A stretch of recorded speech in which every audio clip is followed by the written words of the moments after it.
Guys mobile phone तो हम सब लोग चलाते हैं। अगर हमें किसी को कॉल लगाना होता है तो हम बस मोबाइल नंबर टाइप करते हैं और कॉल बटन पे प्रेस करते हैं और वो जो कॉल है वो ऑटोमेटिकली उसके पास चले जाता है जिसको हमने कॉल मिलाया है। लेकिन क्या कभी आपने सोचा है कि जो हम फ़ोन पे बातचीत करते हैं वो हवा में एक दूसरे के पास कैसे ट्रांसफ़र हो जाती हैं? अगर सीधी बात बोलें तो मोबाइल फ़ोन वर्क कैसे करता है? सो हेलो गाइस, मैं हूँ अमन और आप देख रहे हैं tech season. So guys, mobile phone से पहले टेलीफ़ोन यूज़ हुआ करते थे। यानी कि पहले हमें एक जगह से दूसरी जगह पे कॉल करनी होती थी, तो उस टेलीफ़ोन के अंदर पूरी लाइन बिछी रहती थी और इस वायर के थ्रू एक जगह से दूसरी जगह पे या फिर एक सिटी से दूसरी सिटी में कॉल ट्रांसफ़र हो जाती थी। लेकिन अब हमें इसे कन्वर्ट करना था वायरलेस में।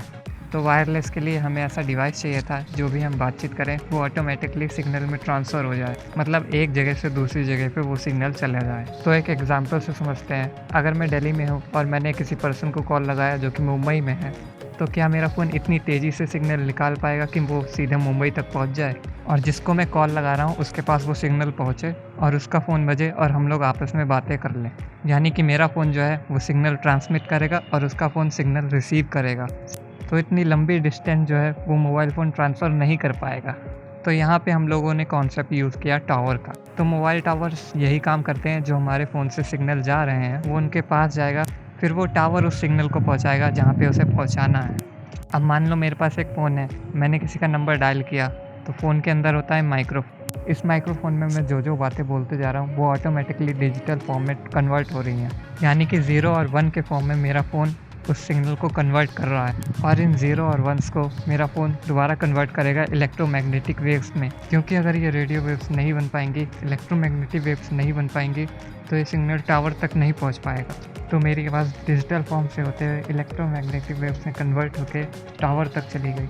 तो जिस बंदे को कॉल किया गया है, अब इस बार उसका फ़ोन रिसीवर की तरह ट्रीट होगा और अब वो फ़ोन इलेक्ट्रोमैग्नेटिक वेव को डिजिटल फॉर्म में कन्वर्ट करेगा।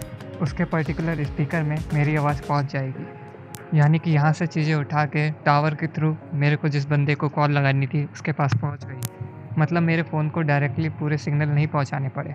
यहाँ पे मैंने टावर की हेल्प ली। यहाँ पे एक दिक्कत और है, मान लो वो मैं टावर आपको बता तो रहा हूँ कि यहाँ से सिग्नल चले गए, वहाँ से टावर ने रिसीव कर लिए, लेकिन दुनिया में एक ही टावर नहीं है, हर एरिया में अलग अलग टावर हैं। तो अगर मैं यहाँ से कॉल कर रहा हूँ तो सबसे पहले वो जिस भी टावर के पास पहली बार मेरा सिग्नल गया, जिसको मैंने कॉल लगाया है वो बंदा कहाँ है, कौन से टावर में है, वो मेरा फ़ोन कैसे ऑटोमेटिकली ट्रांसफ़र करेगा उस पर्टिकुलर टावर तक। बेसिकली टावर के पास ये राइट्स नहीं है या ये नॉलेज या डेटाबेस नहीं है कि जिसको मैं कॉल लगा रहा हूँ कि वो कहाँ है, ताकि वो कनेक्ट कर सके। तो देखो, जो हमारा एरिया है, हर एरिया को हमने अलग अलग टावर में डिवाइड किया है। तो पर्टिकुलर एक रेडियस है टावर की कि ये टावर इतने एरिया के अंदर ही सिग्नल देगा। सिटी ले लो या फिर हमारा स्टेट ले लो या फिर कोई भी एरिया ले लो, तो कितने सारे टावर होंगे, कितने सारे सिग्नल्स होंगे। तो होता क्या है कि जिस भी टावर से मुझे सिग्नल आ रहा है मैं उसे बोलूँगा बेस स्टेशन, या फिर बोल सकते हैं BTS, base transceiver station, जो कि मेरे सिग्नल लेगा और मुझे वापस सिग्नल देगा। अब जब ये सिग्नल लेगा तो ये पर्टिकुलर जो बेस स्टेशन, ये टावर है, ये डायरेक्टली कनेक्टेड होता है MSC से, यानी कि मोबाइल स्विचिंग सेंटर से।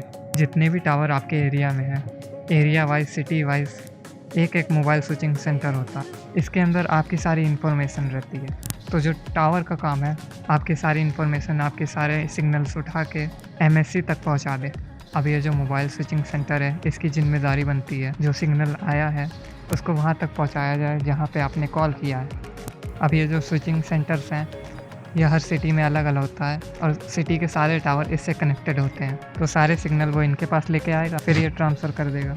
ऐसे अलग अलग सिटी में अलग अलग मोबाइल ऑपरेटर के बहुत सारे मोबाइल स्विचिंग सेंटर हैं, जिसके अंदर वो आपकी सारी इन्फॉर्मेशन रखते हैं। आपके फ़ोन का IMEI नंबर क्या है, कौन से टावर से कनेक्टेड, कहाँ से आपको सिग्नल आ रहे हैं, आपने ID प्रूफ क्या जमा किया था सिम कार्ड लेते वक्त, क्या लोकेशन है, कितना बैलेंस है, प्रीपेड है, पोस्टपेड है, ये सारी इन्फॉर्मेशन उस स्विचिंग सेंटर के पास रहती है।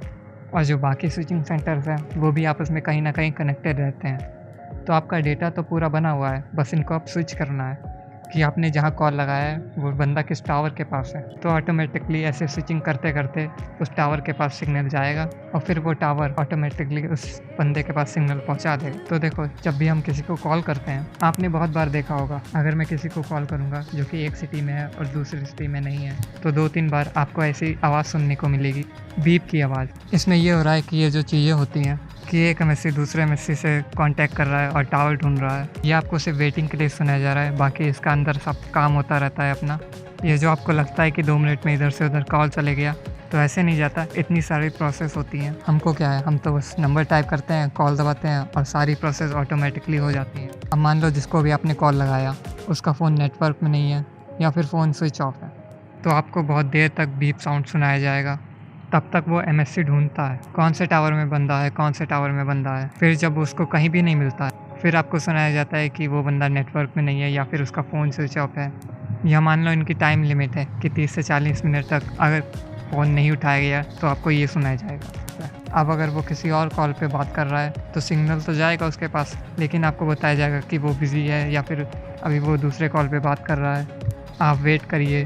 तो ये सारी चीज़ें पहले से बनाई गई हैं। आपको बहुत आसान तरीके से सारी चीज़ें मिल गई हैं। बस आपको नंबर टाइप करना है, कॉल दबाना है, आपकी सारी प्रोसेस ऑटोमेटिकली होके आपकी जो आवाज़ है वो यहाँ से हवा से निकलते हुए जिसको आपने कॉल लगाया है उसके पास पहुँच जाएगी हवा में बहते हुए। और हाँ, यहाँ सारी चीज़ें इनक्रिप्ट होती हैं। ये नहीं कि सिग्नल हवा में है तो उसको पकड़ के देख लो, सुन लो या फिर इनक्रिप्ट से डिक्रिप्ट कर लो। ये सारी चीज़ें इनक्रिप्शन के साथ आती हैं।